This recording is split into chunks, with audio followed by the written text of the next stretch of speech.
Dans l'équipe de France, il y a trop d'étrangers, de noirs, d'étrangers, de noirs. Donc, en France, on demande aux étrangers, essentiellement africains, de s'intégrer, de respecter nos lois et nos coutumes et de vivre comme de bons Français aux valeurs du pays d'accueil. Encore faudrait-il qu'il y en ait un d'accueil.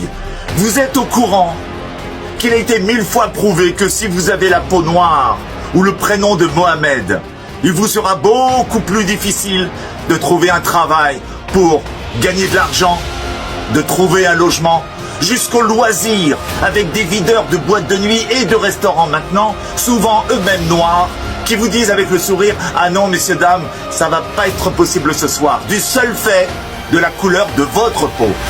Fin 2023, les a priori ont la vie dure et poussent les Africains à rester entre eux, en favorisant le communautarisme qui empêche ce fameux vivre ensemble tant souhaité par les Blancs. Alors, s'il vous plaît, rétablissons la confiance entre nous. Être bien élevé, bien éduqué n'est pas l'apanage des Occidentaux, loin s'en faut. Ne désespérez pas. Une jeunesse d'origine africaine qui justement ne rêve que d'une chose, une seule. Une vie normale. Aimer, travailler, s'amuser et rentrer chez soi. Alors de grâce, patron, propriétaire, vigile, un petit effort et vous verrez, tout se passera bien. Ne gaspille pas ton temps à regarder en arrière sur ce que tu as perdu. Avance, car la vie n'est pas faite pour être vécue en reculant. Quand Dieu vous offre un nouveau départ, ne restez pas attaché aux anciennes erreurs. Chaque problème est un cadeau, sans problème nous ne grandirions pas. Apprends à t'asseoir et observer, tout ne nécessite pas une réaction. La plupart de tes ennemis sont des personnes que tu as aidées dans ta vie. La meilleure revanche est de ne pas se venger. Souris simplement, travaille dur et réussis.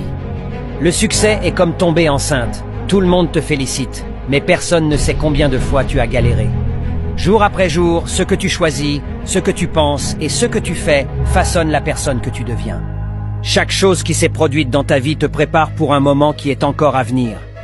La marche la plus difficile est celle où tu marches seul, mais c'est aussi la marche qui te rend le plus fort. La vie est un écho.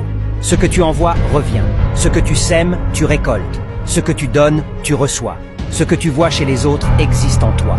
Tu ne seras jamais heureux tant que ton bonheur dépend d'un objectif à l'extérieur. Ah, je serai heureux quand j'aurai ma nouvelle voiture. Ah, je serai heureux quand j'aurai l'homme ou la femme de ma vie. Ah, je serai heureux quand j'aurai 100 000 abonnés sur Instagram. Tant que ton bonheur dépend de quelque chose qui est à l'extérieur, tu ne seras jamais heureux. Le bonheur ne dépend pas de choses que l'on peut accumuler à l'extérieur. Si tu ne l'as pas trouvé au fond de toi, crois-moi, tu ne le trouveras pas à l'extérieur. Tu vas beau accumuler toutes les voitures du monde, toutes les femmes ou les hommes du monde, tous les abonnés du monde. Mais tant que tu n'as pas trouvé cette chose à l'intérieur de toi qui te fait vibrer, alors tu ne seras jamais heureux. Donc va pas chercher le bonheur à l'extérieur. Et dis-toi qu'il commence toujours de l'intérieur. Quand tu le trouves à l'intérieur et que l'ennemi à l'intérieur est vaincu, aucun ennemi à l'extérieur ne peut te vaincre. Mais quand l'ennemi à l'intérieur n'est pas vaincu, on est vulnérable à tous les ennemis de l'extérieur. Tous les ennemis.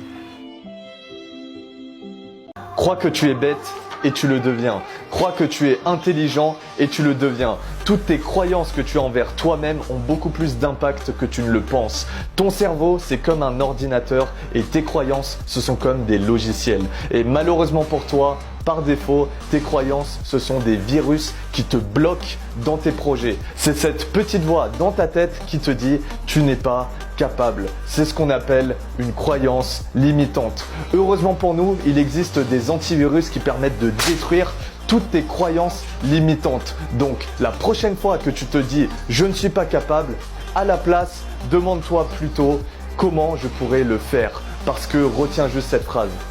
Te croire capable, c'est beaucoup plus important qu'être capable.